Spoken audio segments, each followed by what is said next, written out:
Labadiena, gerbėmiai Forex prekiautojai, sveikinu apsilankius puslapyje spekuliantas.com ir šiame video mes pakalbėsime apie prekybos sistemą, kuri vadinasi Yen Trader. Pradėti norėtųsi nuo to, kad bet kuri Forex prekybos strategija, sistema yra nukreipta į tai, kad išnaudoti rinkos neefektyvumą, būtent tas neefektyves rinkos vietas, kurios nukreiptos į traderių pusę, tai yra į mūsų pusę.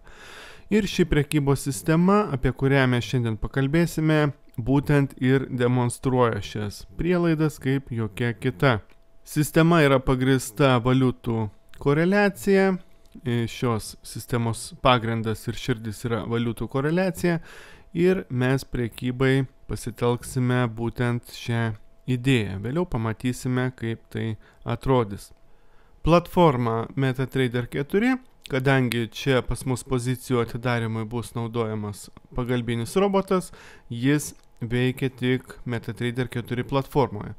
Tačiau rankiniu būdu su šia sistema galima prekiauti bet kurioje platformoje. Valiutų poros yra pagrindinės, taip vadinami mažorai, su Japonijos jena, išskyrus valiutų porą doleris jena, ir sistemos autoriai rekomenduoja susikoncentruoti ties pora svaras jena, o likusioms poroms skirti mažesnį dėmesį, kadangi originaliame strategijos forume Forex Factory, kur atsirado ši strategija, ten prekiaujama tik pora svaras jena. Laiko intervalas nuo valandinio iki dieninio, ir atitinkamai, kuo laiko intervalas yra aukštesnis, tuo įėjimai yra tikslesni, tačiau retesni. Ir prekybos laikas visa para. Kaip jau sakėme, strategija buvo publikuota pirmą kartą didžiausiame forume anglų kalba apie Forex Factory, iš kurio mes nesykį nagrinėjome įvairias Forex strategijas, ir štai strategijos autorius Suniku Abok-Wake, jeigu teisingai ištariu, ir štai čia yra, galite pasiskaityti iš pirminio šaltinio, kas moka angliškai, apie šią strategiją štai jau yra prirašyta net 41 puslapis. Iš pat pradžių, kad suprasti pačią strategijos esmę, būtina žinoti, kas yra koreliacija. Jeigu jūs netyčia nežinote, kas tai yra, tai labai trumpai aš papasakosiu. Pats populiariausias koreliacijos pavyzdys tai yra poros euras doleris ir doleris frankas palyginimas. Iš esmės bendrai aišku, ne visada 100% atveju, bet labai dažnai, kai euras eina žemyn, frankas kyla, ir atvirkščiai, kai doleris frankas krenta, štai apačioje matome, tai kyla euras doleris. Tai yra, šiuo atveju mes matome atvirkštinę priklausomybę, ir tokia priklausomybė yra vadinama koreliacija. Koreliacija yra skirstoma į dvi rūšis, tai yra atvirkštinė koreliacija, kaip šiuo atveju su euro doleriu ir doleriu franku, ir teigiama koreliacija, tai yra kada valiutų poros juda viena kryptimi. Teigiamos koreliacijos pavyzdys gali būti Australijos doleris frankas ir Australijos doleris Kanados doleris. Štai šiuo atveju matome, koreliacija yra 90,8%, tai yra 90% atveju, 90% laiko šios valiutų poros juda vienoda kryptimi.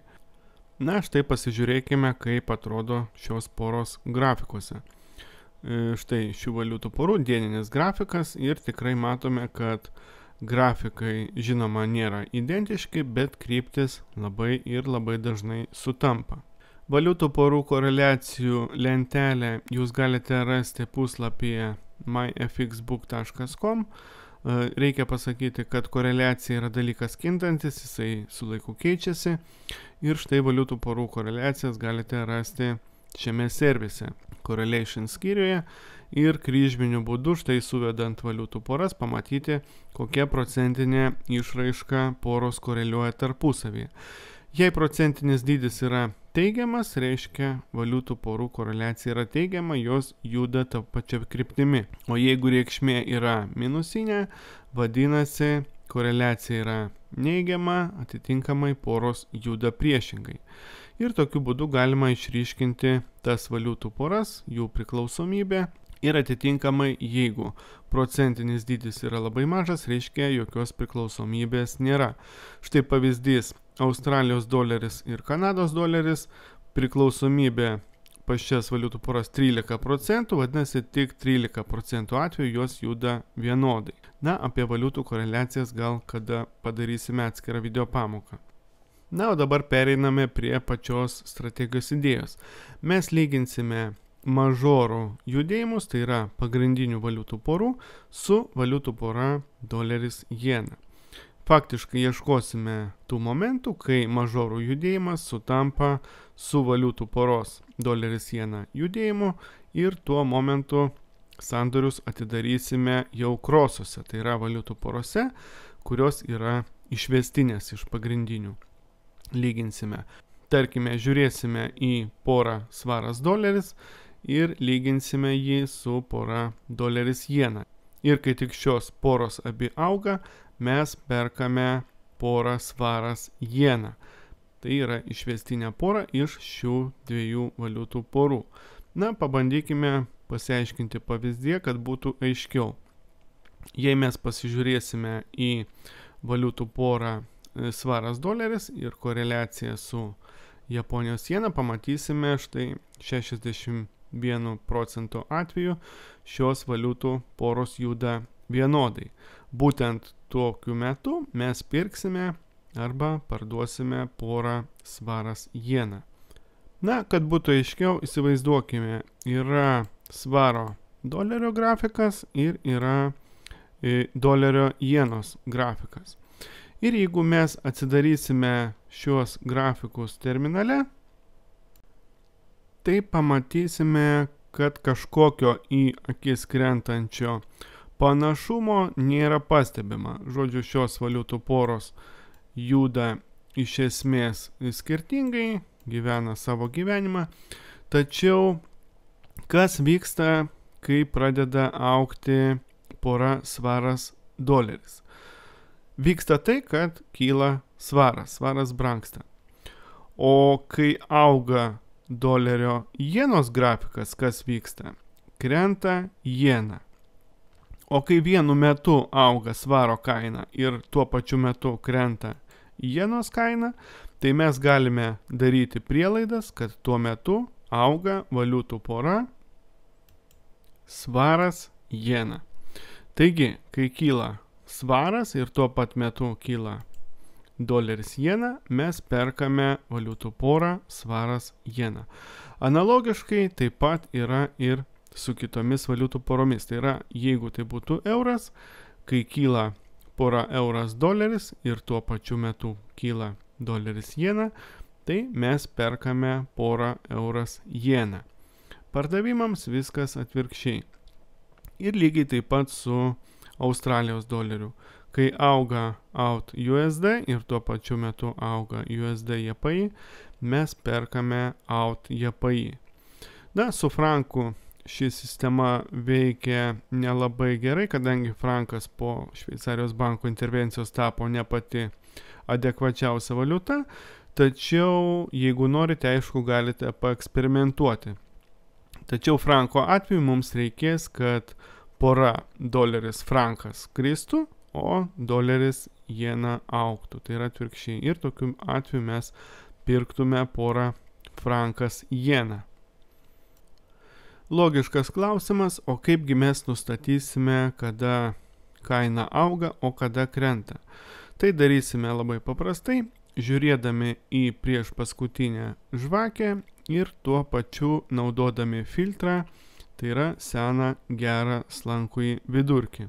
Tai yra tuo atveju, jeigu tai bus signalas pardavimui, abiejose grafikuose ir svaro dolerio ir dolerio jenos kaina turi būti žemiau slankiojo vidurkio. Tai yra kaip dabar. Ir prieš tai buvusi žvakė, neskaitant einamosios, turi būti meškų. Na, šiuo atveju dolerio jenos grafike prieš paskutinę žvakę yra bulių matome ir svaro dolerio taip pat yra bulių prieš paskutinę žvakę. Atitinkamai signalo šiuo atveju nėra.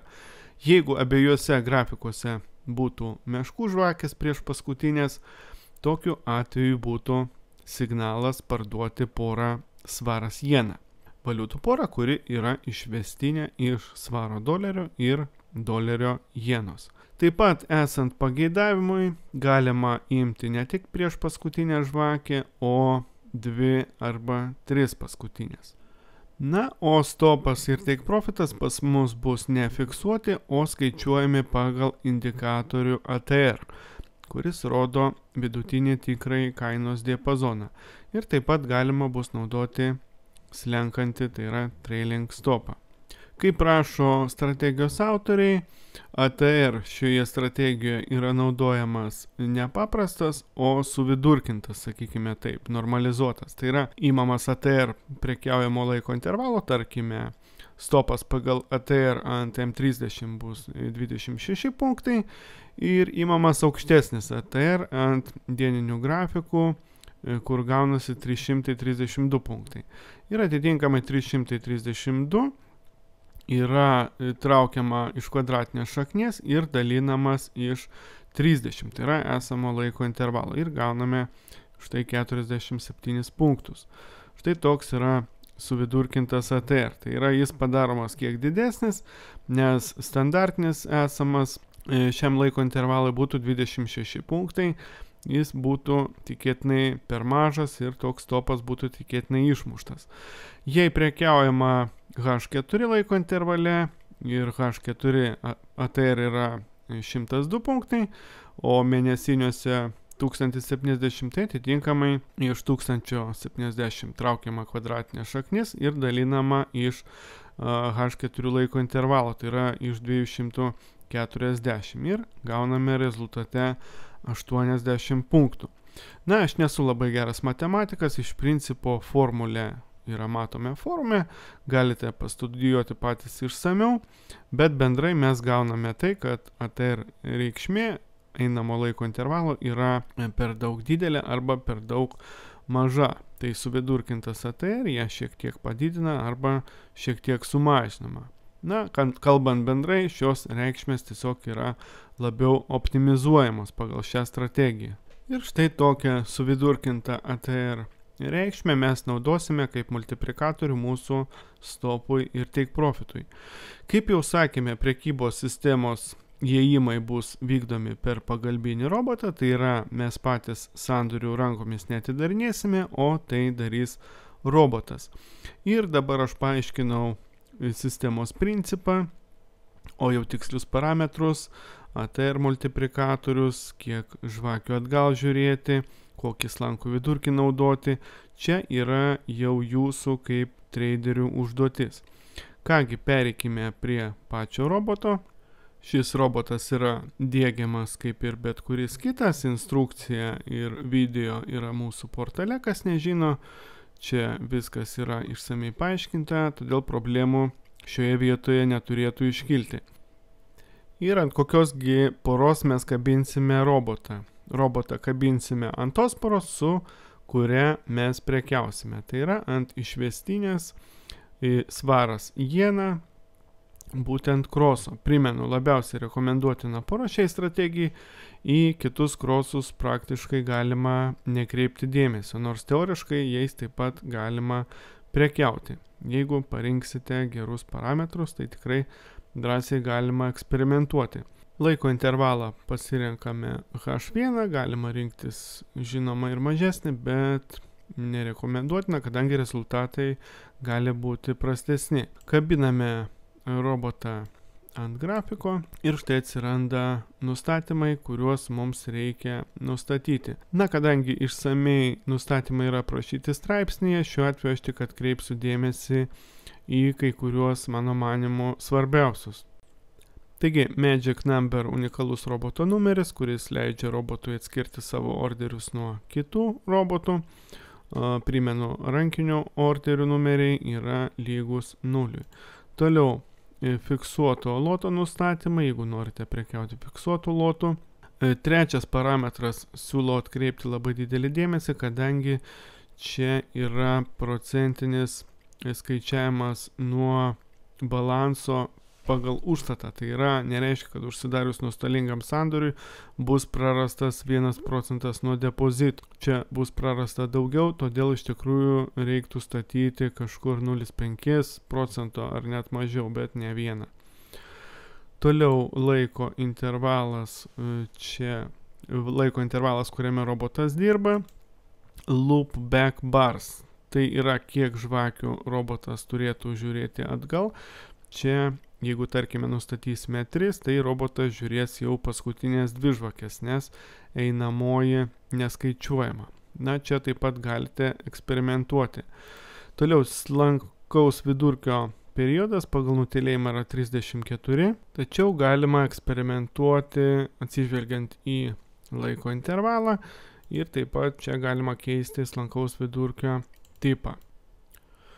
Toliau sekantis parametrai yra fiksuoto stopo ir take profito. Šiuo atveju, jeigu yra nuliai, tokiu atveju fiksuotas stopas ir take profitas nėra naudojami.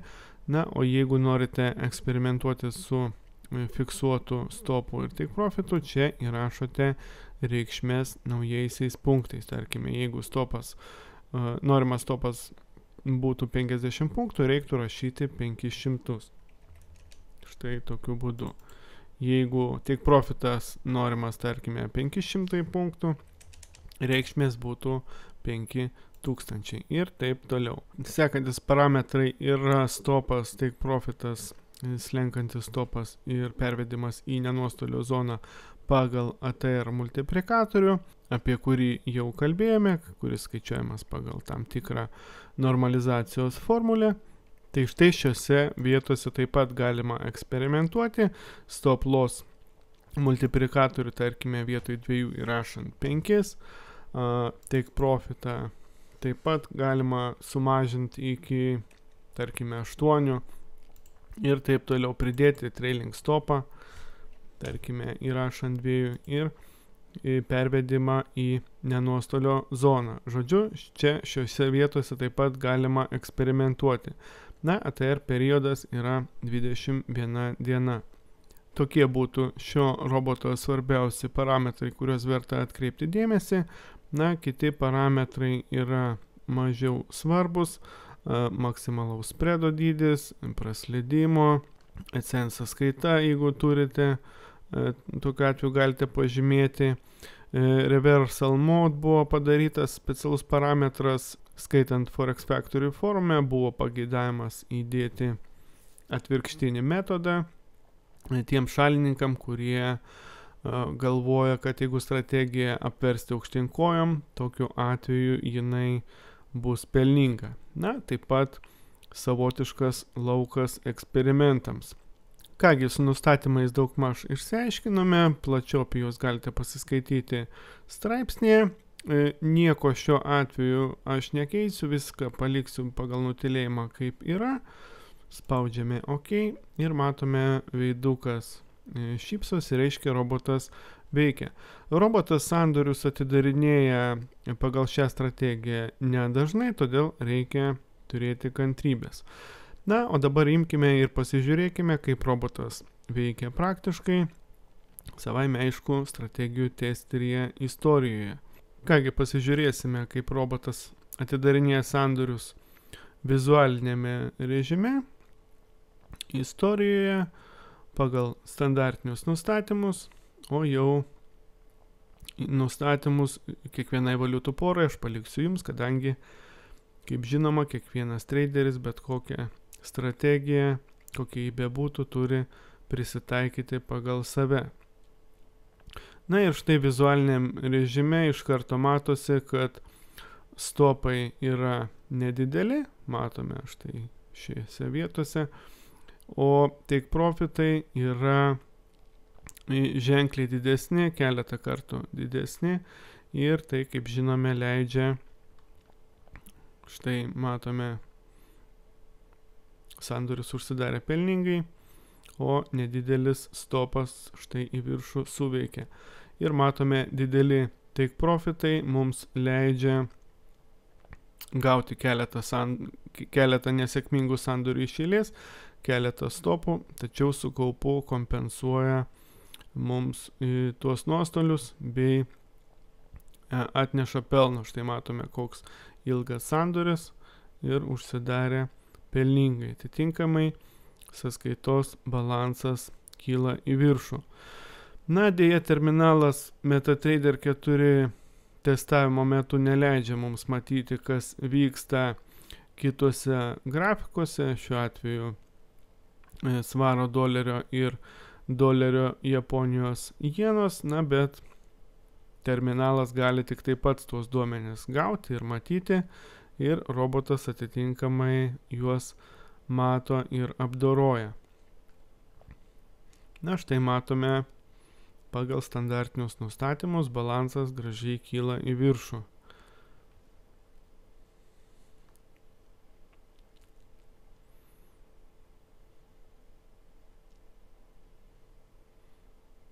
Be abejo, tai nėra šventasis gralis, stopai bus visada, tačiau matome kelis kartus didesni take profitai, su kaupu juos atperka. Būtent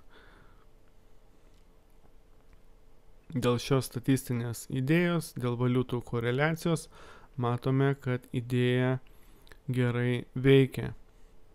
Na, kaip jau sakėme, su šiuo robotu galima prekiauti bet kurias krosinės poras, pavyzdžiui, eurą jeną, Australijos dolerį jeną, tačiau rekomenduotina pora su šia strategija yra svaras jena. Tačiau, kaip jau sakėme, galite su parametrais eksperimentuoti ir pabandyti parinkti optimalius nustatymus kitoms valiutų poroms. Na ir žinoma, parenkant nustatymus, orientuokitės į blaivę logiką ir vizualinį testavimą. Iš pradžių viską testuojame demo ir tik paskui keliame į realias sąskaitas. Na, pats strategijos principas yra labai paprastas, galima sakyti, senos mokyklos pagrindas. Panaši strategija pas mus portale yra vadinasi Imperija. Tai yra, mes naudojame labai paprastus rinkos dėsnius ir, kaip dažnai rašoma knygose apie tradingą, juos naudojame. Nes metodas veikia todėl, kad jis yra paprastas, jo idėja yra loginis principas, krosų kaip pagrindinių valiutų porų trendų pasekmė, ir tam, kad sulaužyti šią priklausomybę, būtinas kažkoks nerealus įvykis rinkoje, kuris šią logiką sugriautų. Kągi, tam kartui tiek, aš dėkoju už dėmesį. Video įrašytas specialiai puslapiui spekuliantas.com.